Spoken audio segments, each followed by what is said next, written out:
கர்த்தர் நல்லவர். இந்த திங்கட்கிழமையில் அற்புதமான இந்த காலை நேரத்தில் ஜெபமே ஜெயம் நிகழ்ச்சியில் என்னோட கூட இணைந்திருக்கிற அன்பு நண்பர்கள், விசுவாசிகள், சபை மக்கள், ஊழியக்காரங்க எல்லாரையும் இயேசுவின் நாமத்தினாலே வாழ்த்தி வரவேற்கிறேன். உண்மையாகவே ஜெபமே ஜெயம் நான் விசுவாசிக்கிறேன். வார்த்தையின் அடிப்படையிலே நாம் ஜெபிக்கும் போது தேவனுடைய சித்தத்தை நாம் ஜெபிக்கிறோம். தேவனுடைய சித்தத்தை ஜெபிக்கும் போது 100% பதில்கள் நம்முடைய ஜெபத்திற்கு உண்டாகிறது.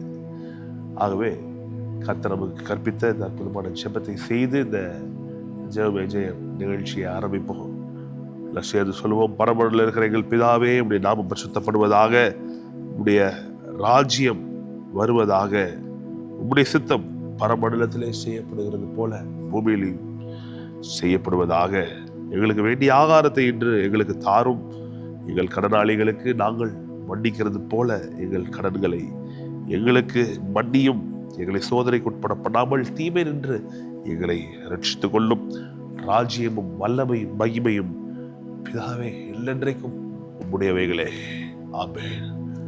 எபேசியர் 1:17-19 இதிலே சொல்லப்பட்டது அற்புதமான ஜெபத்தை சேர்ந்து செய்வோம். நம்முடைய கர்த்தராகிய இயேசு கிறிஸ்துவின் தேவனும் மகிமையின் பிதாவுமானவர் தம்மை நீங்கள் அறிந்து கொள்வதற்கான ஞானத்தையும் தெளிவையும் அளிக்கிற ஆவியை உங்களுக்கு தந்தரல வேண்டும் என்றும், தாம் நம்மை அழைத்ததினாலே நமக்கு உண்டாயிருக்கிற நம்பிக்கை இன்னதென்றும், பரிசுத்தவான்களிடத்தில் தமக்கு உண்டாயிருக்கிற சோதரத்துடைய மகிமையின் ஐஸ்வர்யம் இன்னதென்றும், தாம் கிறிஸ்துவை மரித்தோரிலிருந்து எழுப்பி அவரிடத்தில் நடப்பித்த தமது பலத்த சத்துவத்தின் வல்லமையின்படியே விசுவாசிக்கிறவர்களாகிய நம்மிடத்திலே காண்பிக்கும் தம்முடைய வல்லமையின் மகாமேன்மையான மகத்துவம் இன்னதென்றும் நீங்கள் அறியும்படிக்கு அவர் உங்களுக்கு பிரகாசமுள்ள மன கண்களை கொடுக்க வேண்டும் என்றும் வேண்டிக் கொள்கிறேன். ஷோபண்ணா பிதாவே நன்றி சொல்லி ஜெபிக்கிறோம்.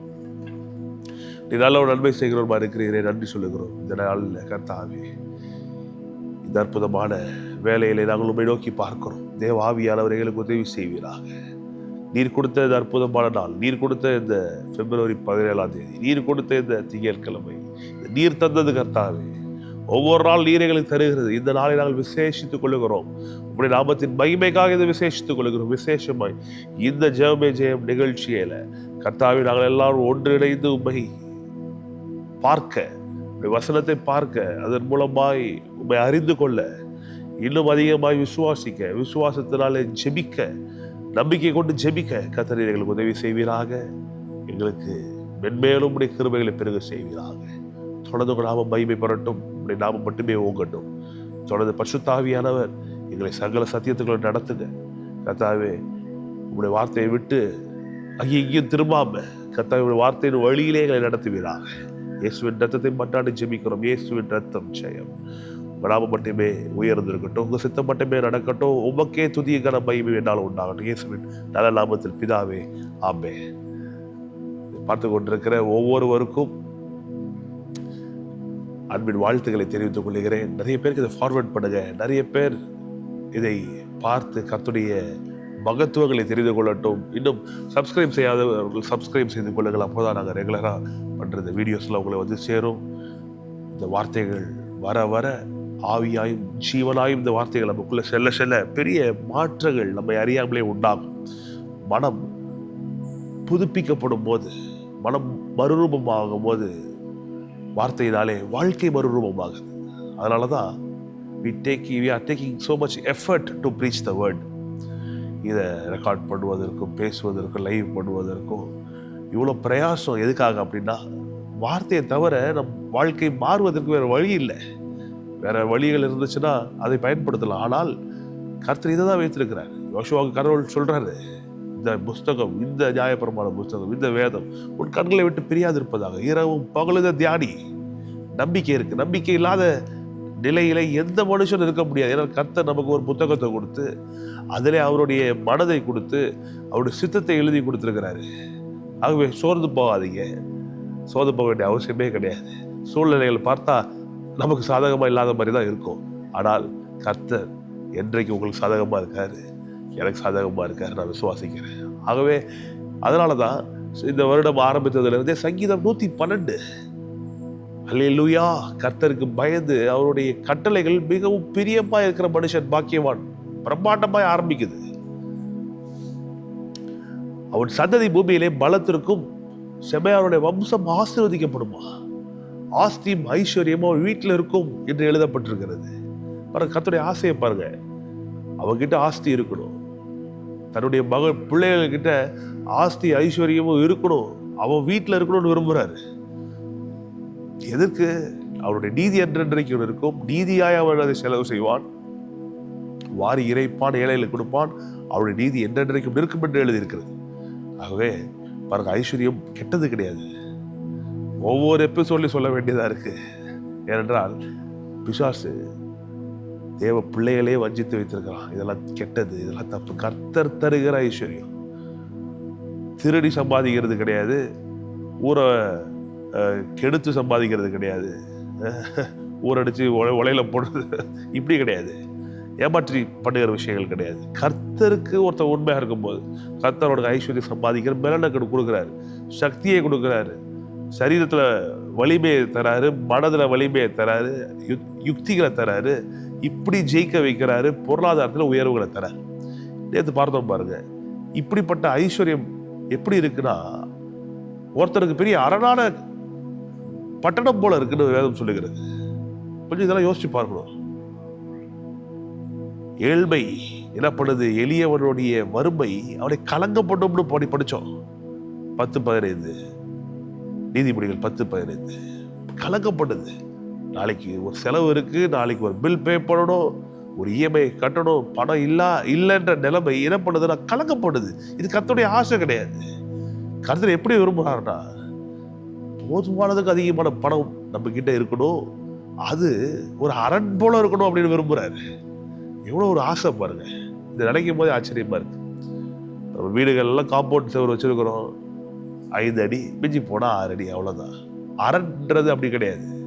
ஃபோர்ட்டுன்றது எப்படி பார்த்துருக்கீங்களா? நான் டெல்லி போகும்போது அது ஆக்ரா ஃபோர்ட், டெல்லி ஃபோர்ட்லாம் பார்த்து, ரெட் ஃபோர்ட்லாம் பார்த்து அப்படியே பிரமிப்படையுது. கட்டியிருக்கானுங்க பாருங்க அந்த நாட்களில். ஒரு 70 அடி 80 அடி ஹைட்டுக்கு. இன்னும் தவறாக கூட சொல்கிறேன்னு நினைக்கிறேன், 100 அடிக்கு மேலே கூட இருக்கலாம். அவ்வளோ ஹைட்டில் கோட்டை செவறுகள் இருக்கிறது. கடவுள் சொல்கிறாரு, அப்படி கர்த்தர் தருகிற ஐஸ்வர்யம் ஒரு விசுவாசிக்கு, ஒரு தேவனுடைய பிள்ளைக்கு அது அரண் போல இருக்கான். ஆல்ரெடி போதும்னு ஆர்டர் விரும்பல, கோட்டை செவரு மாதிரி இருக்கும் அப்படின்னு விரும்புகிறாரு. அப்படிலாம் யோசிச்சு பாருங்க, எவ்வளோ செலவாயிருக்கும் அந்த கோட்டைகளை கட்டுவதற்கு.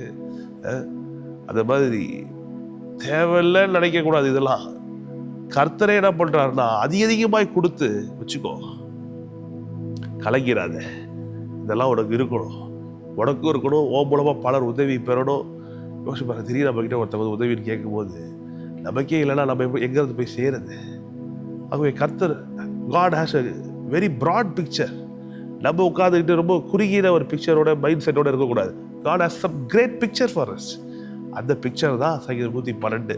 ஆஸ்தி ஐஸ்வர்யம் வீட்டில் இருக்கும், அந்த ஆஸ்தியும் அந்த ஐஸ்வர்யம் அவனுக்கு பெரிய கோட்டை சவர் போல இருக்கும் அப்படின்னு ஆண்டவர் சொல்றாரு. இதெல்லாம் பிரகாசமுள்ள மனக்கண்களை பெற்ற நாம் விசுவாசித்து நன்றி சொல்லணும். ஆண்டவரே செய்க, ஆண்டவரே உங்க வார்த்தையின்படியே செய்யுங்கன்னு கேட்கணும். நீதிமொழிகள் 10-15 வாழ்க்கையில் நடக்கட்டும். ஐஸ்வர்யவானுடைய பொருள் அவனுக்கு அரணான பட்டணம் போல இருக்கே, கர்த்தாவே எனக்கு உண்டாகட்டும், கர்த்தாவே உதவி செய்யுங்க. என் லைஃப்ல கலங்கி போகக்கூடாது, ஒரு நாளும் பணம் இல்லாமல் கலங்கி போயிடக்கூடாது. நம்ம ஜெபிக்கணும். கண்டிப்பாக கர்த்தர் நம்முடைய ஜெபத்தை கேட்கிறவராக இருக்கிறார். இங்கே பாருங்க, தொடர்ந்து ஐஸ்வர்யத்தை குறித்து பார்ப்போம். வேதம் சொல்லுகிற ஐஸ்வர்யத்தை குறித்து பார்ப்போம். அதனால் என்ன நடக்குதுன்றதை பார்ப்போம். நீதிமொழிகள் 14-20 வாங்க. நீதிமொழிகள் 14-20 இந்த தேவ தியானத்தை நீதிமொழிகளில் பார்க்கலாம். 14-20 தரித்திரன் தனக்கு அடுத்தவனாலும் பகைக்கப்படுகிறான். Even the neighbors of the poor, they don't like them அப்படின்னு போட்டிருக்கு பாருங்க. The poor is hated even by his own neighbor. பக்கத்து வீட்டுக்காரன் கூட ஏழை என்ன பண்றானா, வெறுக்கிறானா.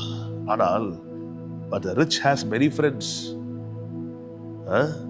ஐஸ்வர்யவானுக்கோ அநேக சிநேகிதர் உண்டு.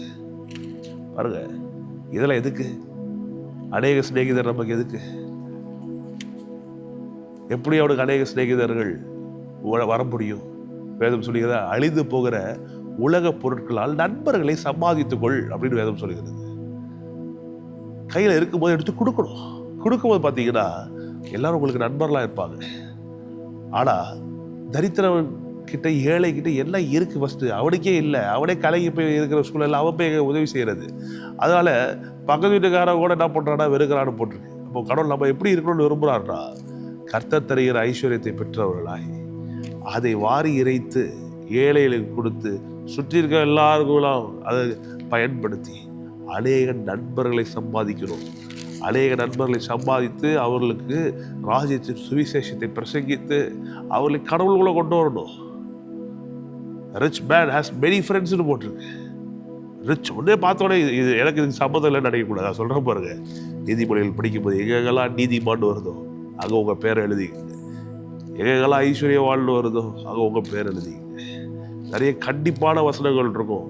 வசனம் கண்டிக்கணும்ல, அந்த இடத்துல நம்ம ஜாக்கிரதையாக இருக்கணும், அதை திருத்தி கொள்ளணும். நிறைய நல்ல காரியங்கள் நம்மை குறித்து சொல்லப்பட்டிருக்கிறது. அதெல்லாம் வரும்போது அப்படியே அங்கீகரித்து ஏற்றுக்கொண்டு அப்படியே அதை தழுவி கொள்ளணும், அப்படியே எம்ப்ரேஸ் பண்ணிக்கணும். கர்த்தாவே, இன்னைக்கு இருக்கிற சூழ்நிலையை நினைத்து ஒதுங்கிடக்கூடாது. ஆண்டவர் சொல்றாரு, ஐஸ்வர்யவானுக்கும் அநேக சிநேகிதர் உண்டுனா எவ்வளோ பற்றி எழுதியிருக்கு அப்படின்னு.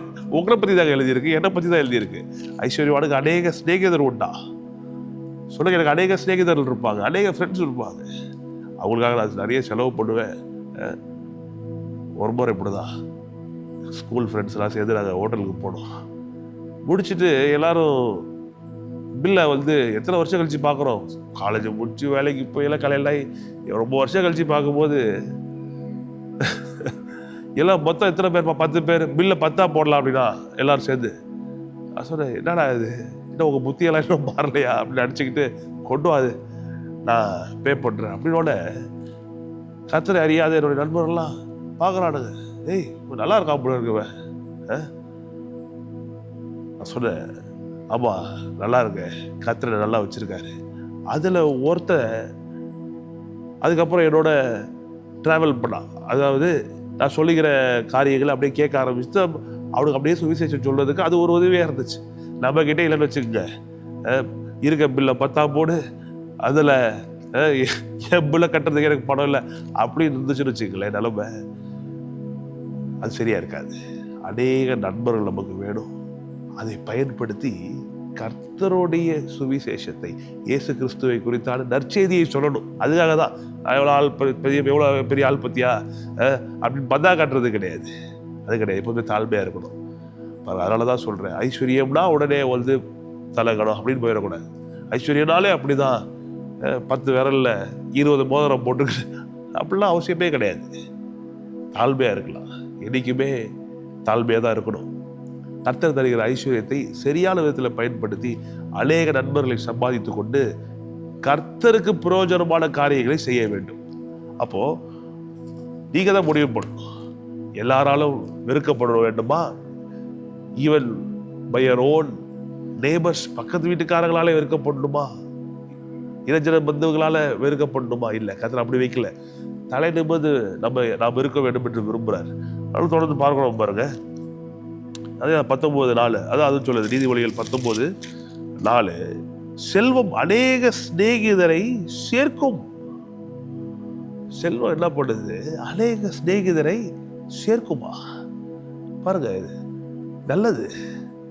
நம்ம சிநேகிதரோடலாம் சேர்ந்துட்டு நம்ம வாழ்க்கையை வீணாக்க போறது கிடையாது. சிநேகிதர்கள் சேர்த்து அவர்களோட கூட சேர்ந்து கர்த்தரை மகிமைப்படுத்தணும், அவர்களுக்கு சுவிசேஷத்தை அறிவிக்கணும். But the poor is separated from his neighbor.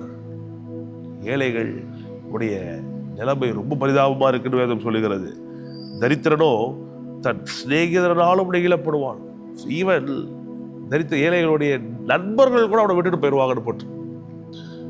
இந்த நிலைமை நமக்கு வேணாங்க. இந்த நிலைமை கர்த்தர் நமக்காக வைத்திருக்கிற நிலைமையே கிடையாது. நமக்காய் அவர் தரித்திரர் ஆனார் என்று வேதம் சொல்லுகிறது. நம்ம செல்வந்தராய் மாற்ற நீங்க நல்லா இருக்கணும்.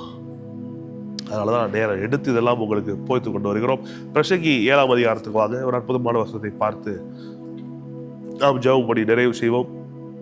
பிரசங்கி 7:12. பிரசங்கி 7:12. ஞானம் கேடகம், திரவியமும் கேடகம். திரவியோட வெல்த், ஞானோட விஸ்டம். அழகா எழுதியிருக்கு, for wisdom is a defence, it's a shield and money is a defense. ஐஸ்வர்யமே ஒரு டிஃபென்ஸ், ஒரு ஷீல்டு போல இருக்கான். ஒரு அழகா போட்டிருக்கு பாருங்க. ஞானம் கேடகம், திரவியம் கேடகம்.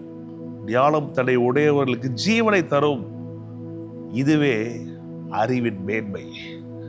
ஞானம் ரொம்ப முக்கியம், கூடவே சேர்ந்து செழிப்பு ரொம்ப முக்கியம். ரெண்டுமே நமக்கு பெரிய ஷீல்டு, பெரிய டிஃபென்ஸ். நம்மை கர்த்தர் காப்பாற்றுவதற்காக ஞானத்தை, அறிவை, புத்தியை இதெல்லாம் கொடுக்கறது போல கூடவே சேர்த்து நமக்கு பணத்தையும் கொடுக்குறாரு, செல்வத்தை கொடுக்குறாரு, திரவியத்தை கொடுக்குறாரு. இதெல்லாம் வேணான்னு சொல்லக்கூடாது. ஒரு நாளும் இதெல்லாம் இதுக்கு அவதூறாய், இதுக்கு விரோதமாக பேசிடக்கூடாது. மாறாக தாழ்மையாய் கர்த்தருக்கு பயப்படுற பயத்தோடு நாம் இருப்போம் என்றால் வேதம் சொல்லுகிறது, கிருபை பெருகுமா. கர்த்தருக்கு பயப்படுவர்கள் கிருபை பெறுகிறது, தேவனுடைய இரக்கம் பெறுகிறது. ஆகவே இதை நல்ல நேரத்தில் உங்களை உற்சாகப்படுத்துகிறேன். செழிப்புக்கு விரோதமாய் நாம் நினைக்கக்கூடாது, செழிப்புக்கு விரோதமாய் பேசக்கூடாது, செழிப்புக்கு விரோதமாக யோசிக்கக்கூடாது. கர்த்தர் நம்மை உயர்த்துவதற்காக, நம்மை மேன்மைப்படுத்துவதற்காக சிலுவையில ஏழையானாரே. இதற்காக கர்த்தருக்கு நன்றி சொல்லணும். ஒரு வாழ்க்கை வேகமாக ஓடுது, வேகமாக ஓடுது. இதில் தீர்மானிக்கணும், நான் நல்லா இருப்பேன், நான் செழித்திருப்பேன்னு முடிவு பண்ணணும். இதற்காய் ஜெபிக்கணும், இதற்காய் கர்த்தருடைய ஆலோசனைகளை கேட்கணும். நிறைய வேதம் வாசிக்கணும். இன்னும் நிறைய இந்த அறிவோடைய மேன்மை பாருங்க, ரொம்ப முக்கியம். வேத அறிவு ரொம்ப முக்கியம். இது நமக்கு பெரிய மேன்மையா இருக்கிறது. பலருக்கு இல்லாத ஒரு அட்வான்டேஜ் நமக்கே இருக்கலாம். இதுல இருந்து நமக்கு தெரியுது வாழ்க்கை எப்படி வாழணும்ட்டு. கர்த்தர் செல்வத்தையும் ஐஸ்வர்யத்தை கொடுக்கும் போது நம்ம அதை மிஸ் பண்ணவே முடியாது.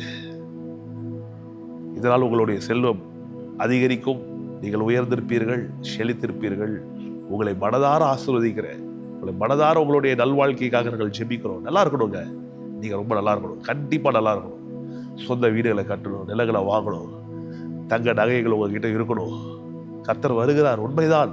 அது வரைக்கும் இந்த பூமியில பிச்சை எடுக்க முடியாதே. அது வரைக்கும் இந்த பூமியில ஏழைகளாக இருந்து கர்த்தருடைய திட்டங்களையும் தீர்மானங்களையும் நோக்கங்களையும் நிறைவேற்றாம இருக்க முடியாதே. கண்டிப்பா எல்லாவற்றையும் செய்வதற்கு செல்வம் தேவை. அவரே தரன்றாரு, அதான் இங்க பெரிய விஷயமே. அவரே தரன்ற போது அப்படியே வேணான்னு சொல்லணும். ஆனா வேணான்னு சொல்லும் போது திரித்து வச்சுக்கோன்னு அவர் சொல்ல மாட்டாரு. வேணானா அவர் போயிடுவாரு.